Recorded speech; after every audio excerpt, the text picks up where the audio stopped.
711 is the beginning of Islam in Andalusia.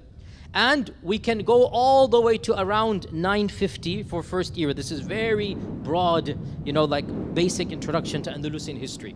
This is the establishment of Islam as an emirate, as a province. So Andalusia, Andalus, was a province within the broader Muslim empire. And of course, 711 is when Andalusia, it was called Andalusia, by the way. The term Andalusia, by the way, it is from the Roman. And before that, from the ancient local regions.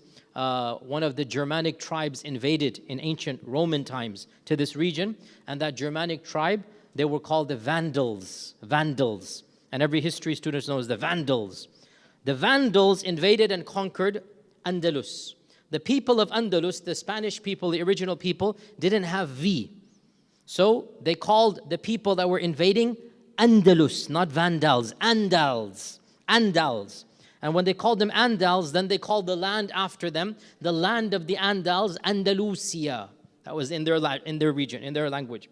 So when the Muslims came, they took this name and they Arabicized it, Andalus. Andalus. This is where the term comes from Vandals. You all know what vandalism, the term vandalism, right? You all know what vandalism means, right? Why does vandalism come from Vandals? I'm a linguist as well. I love these little quirks of history.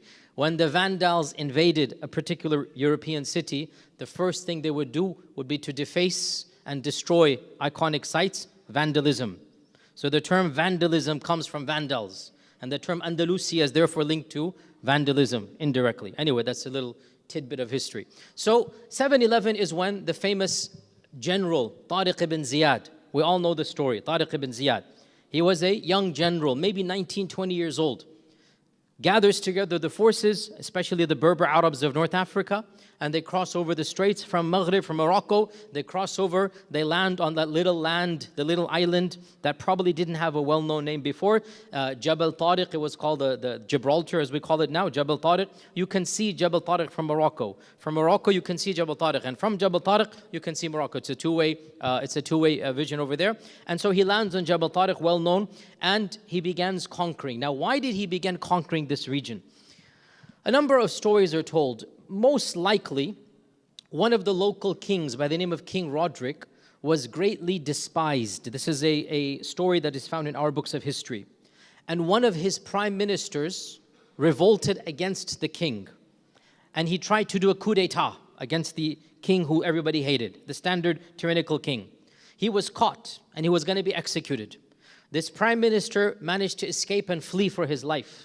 And he fled down south to the land of the Umayyads, the Umayyad region in North Africa. And he went to the governor, Musa ibn Uqba, and he said to the governor, hey, I'm the prime minister. Coup d'etat failed. We hate our King Roderick. We are more than happy to let you invade. And you take over. We know you guys are going to have less taxes, more freedom. Pause here, footnote. There was a lot of religious tension between the Christians, as you're probably aware. And various segments of Christianity could not practice freely under other segments. And the Christians knew that the Muslims didn't care if you're Ahl Kitab, you're going to be able to worship. And they're not going to care which version of Ahl Kitab are you. So the prime minister basically comes, one of the main ministers, and says to the king, or says to the ruler Musa ibn Uqba, he says, look, you guys invade, and I'm going to be your guide. I'll tell you exactly what you need to do. I mean, he's the minister, he knows exactly what needs to be done, where to invade from, what's day, what forces, everything. He became a traitor to his king, thinking he's going to do good to his people, and it did bring good to his people. And that's why modern Western historians point out that when the Muslims, quote unquote, invaded, in reality, the people did not stop them from invading.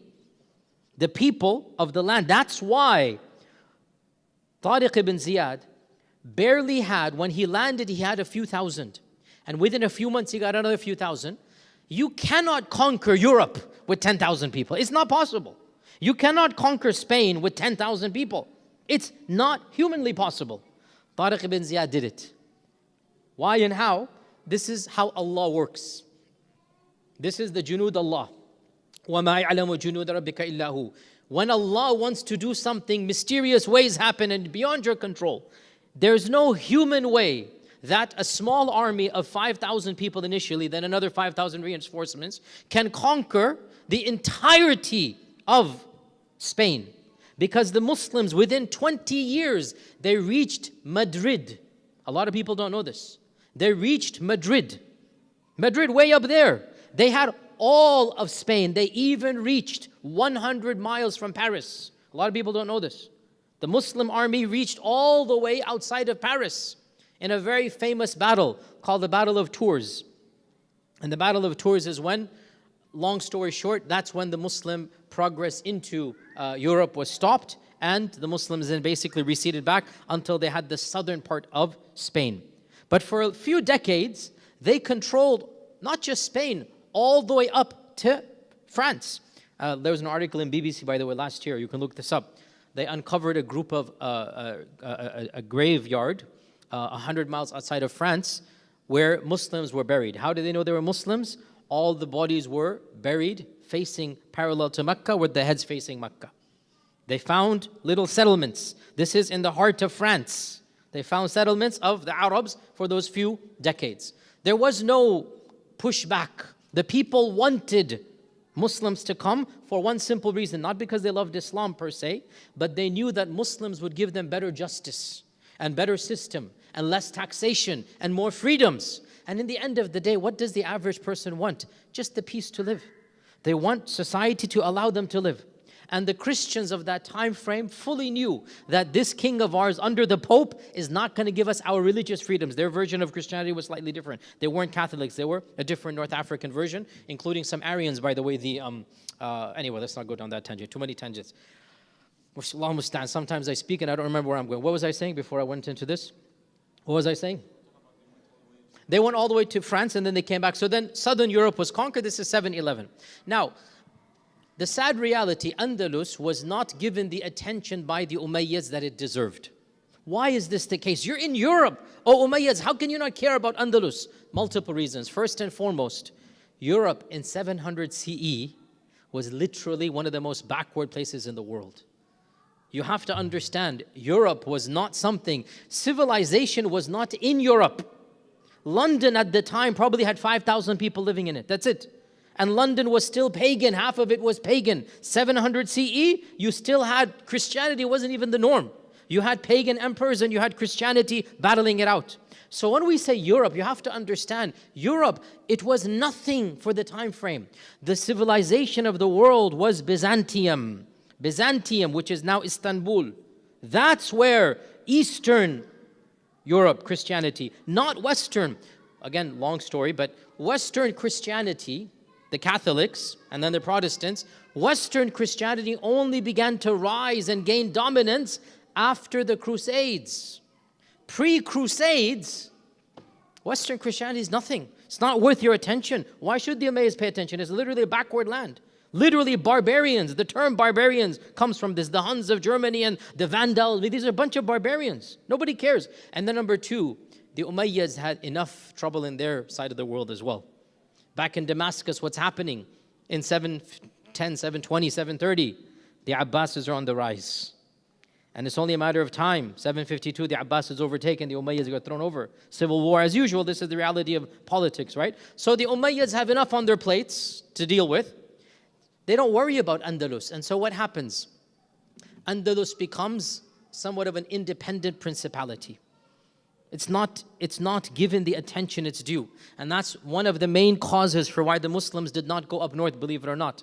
Again, all of these what-if moments in history. If the Umayyads had paid attention and understood the importance, it is very, very likely that all of Europe would be a Muslim land today. Like Andalusia was for so long, 800 years. It was very likely. But Allah's qadar, and we accept Allah's qadar. We accept Allah's qadar for wisdom known to Him. So, because of the politics, actually Musa ibn Uqba, the governor, and Tariq ibn Ziyad, the general, were actually called back. They were rebuked and humiliated for internal reasons. Again, the reality of the ummah, the good, the bad, the ugly. And I've said this many times, that beginning students of history, innocent Muslims, they think our past is all rosy and glorious. They have a very romanticized notion of the past. And I want to be blunt here. No. Our religion is divine. Our history is very human. Our religion is divine. Our history is human. And you have the good and the bad. You have the beautiful and the ugly. You have the positive and the negative. Every negative you can think of, you'll find it. And every positive as well, you'll find it. So when you read history, you have to understand, history is a learning technique and a lesson. That's one of the reasons to learn history, to not mistake, to not perform the same mistakes of the past, right? The problem is, as the famous German philosopher Goethe said, the problem of history is that one thing we learn from history is that nobody learns from history. One thing we learn from history teaches us that nobody actually studies from history. The same mistakes are repeated over and over and over and over again by every civilization, including our own. Every civilization, every single dynasty, every superpower, the rise and the fall, same problem, same issues. Historians in their ivy towers understand and study, but the masses don't care. They don't care. They just go with the flow, and this is the reality even as we see it today. In any case, so Andalusia was given a very peripheral region, and it wasn't given the attention it was due. Now, Allah Azza wa Jal willed that lack of attention turned in its favor. How so? When the Abbasids came to power, 752 CE, they wanted to eliminate the opposition, and that's the Umayyad dynasty. And so they began massacring every single royal prince of the Umayyads. They were now in the hundreds, the Umayyad dynasty, the clan. And one of the most infamous massacres, they invited the Umayyads to a big feast and banquet. Again, nobody learns from history. This is the oldest tactic in the book, right? Free biryani, they'll still come. Doesn't matter, okay? Invite them to free meal, fancy meal, lock the door, everything. That's the way it goes, right? Standard story, literally, been there, done that. You never learn from history. So they did that. The royal family is being massacred. One of the minor princes, Abdurrahman I, one of the minor princes fled to Baghdad, far away. And he thought, khalas, I'm going to live the life now undercover. Okay, he's living now in Iraq. From where the Umayyads based? Who can tell me? Where are the Umayyads based? Damascus. Very good. Okay, you're a student of history. That's good. The Umayyads are based in Damascus. The Umayyad mosque is still standing to this day. One of these minor princes, Abdurrahman I, him and his mother and his brother and I think his sister as well, they go and live undercover. Nobody knows about them. Well, that's what they think. The Abbasids are getting free-for-all money. Give us, not money, what do you call it? Bribing. They're bribing the people. If you can tell us a prince, we'll give you the money. Tell us where they're living. Eventually, one of the people betrays him. And so, when they're washing clothes, living their daily life, whatever, one of the neighbors comes running and says, you better run away. I saw the troops coming. They're coming for you. Completely unprepared. So, Abdurrahman I and his younger brother, age of 13, he was 17, 18 at the time, his younger brother, 13, 14, held onto his hand, took a bag of gold, and they fled for their lives. This story, wallahi, it's as if it's out of the Arabian 1001 Nights. It's one of the most bizarre stories in our Islamic history, right? It deserves a full cartoon and even a movie. It deserves a full Hollywood movie. One of the most, it truly is. Now this story is definitely a romantic epic. It is an amazing reality. Long story short, his brother was killed in front of him. The Umayyads literally saw, the Abbasids literally saw him run for his life, swim over the Euphrates River, right, with his bag of gold in his mouth, like literally unbelievable, right? 5 years later, from Iraq, he makes it, from Iraq, put your map in your head, he makes his way to Andalus, undercover. 5 years it takes him to make his way from Iraq, Baghdad, all the way to Andalus, undercover. Nobody can betray him or else he's going to be killed. And along the way, he begins a call of insurrection against the Umayyads, against the Abbasids. He's royal blood. He is the great-grandson of Hisham, the Khalifa Hisham ibn Abdul Malik. He is from Hisham's line. So he is the grandson of Hisham, so the great-grandson of Abdul Malik. So Abdul Malik, one of the founders of the Umayyad dynasty, the one who built the Dome of the Rock, this is his great-great-grandson, you can say, right? So Abdurrahman I makes his way to Andalus. Now, his father is Hashimi, Umawi. His father is, back to, not Hashimi, Banu Umayyah. His father is Umawi, Qurashi, I should say, not Hashimi, Qurashi. The Abbasids are Hashimi, the Umayyads are not Hashimi. That's one of the sources of the conflict, right? The Abbasids are technically Hashimi, the Umayyads are not Hashimi, they are Qurashi, they are Banu Umayyah. So, Abdurrahman, his mother was North African Berber, and he spoke Berber fluently. And this is what he used to rally up the Berbers in North Africa, in Morocco, to rally up the Berbers to come under him against the Abbasids. You understand this point? He is Berber as well. His mother's Berber, Barbar. He speaks the language, he's ethnically, half there and whatnot.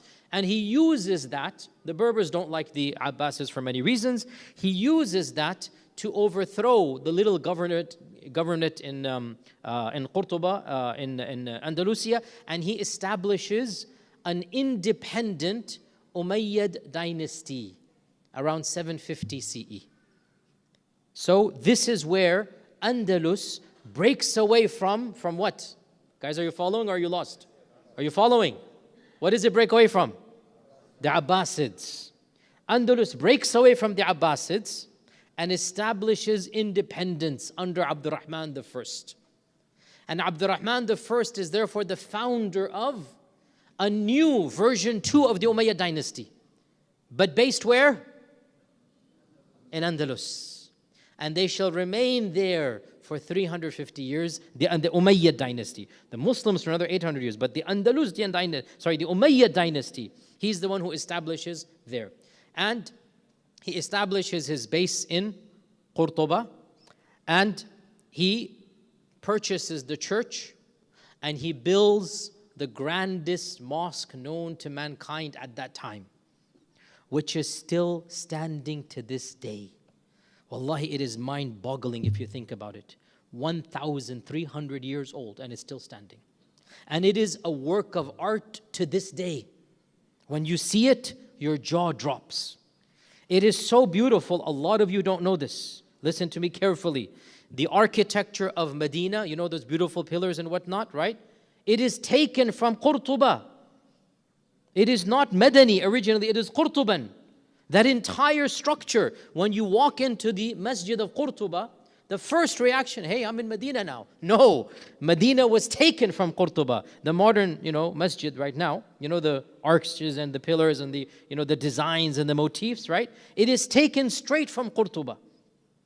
Qurtuba was the one that began. When you look, you see all these pillars exactly the same, as far as the eye can see. He built the largest masjid in the world at the time, Abdurrahman I. And he established his base in Qurtuba, and it remained there for around 300 years. But he didn't declare himself to be the Khalifa. He simply said, we're an emirate. Or he said, basically, he didn't use any titles. He simply said, I'm the Sultan. Sultan is not the Khalifa. But the power is going to rise. And with that, the sense of independence.